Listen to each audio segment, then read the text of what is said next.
ঘরে দুইটি জিনিস অপরিষ্কার থাকলে অভাব ও অশান্তি চলে আসে এবং অসুখ বিসুখও আপনার ঘরের ভিতরে লেগে থাকবে যদি আপনার ঘরের ভিতরে দুইটি জিনিস অপরিষ্কার থাকে।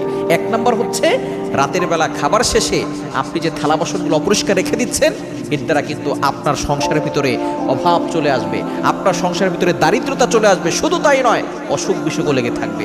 কেননা নবীজি সাল্লাল্লাহু আলাইহি সাল্লামের অন্যতম একজন সাহাবী ছিলেন হযরত আলী রাদিয়াল্লাহু তাআলা এবং তিনি নবী সাল্লাল্লাহু আলাইহি সাল্লামের জামাতা ছিলেন, ফাতেমা রাদিয়াল্লাহু তাআলা আনহার স্বামী ছিলেন।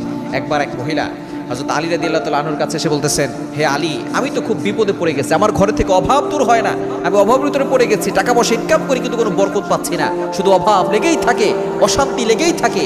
হযরত আলী রাদিয়াল্লাহু তাআলা তখন বললেন, আপনি কি আপনার ঘরের ভিতরে থালা বাসন অপরিষ্কার রেখে দেন? তখন সে বলেছে হ্যাঁ। তখন আলী রাদিয়াল্লাহু তাআলা বলেছিলেন যে এই যে থালা বাসন অপরিষ্কার রেখে দেন, এর জন্য আপনার ঘরের থেকে অভাব দূর হয় না। কারণ রাতের বেলা দুষ্ট জিন জাতিরা আপনার ঘরের ভিতরে প্রবেশ করে এবং তারা এই ময়লা যেখানে আছে সেখানে তারা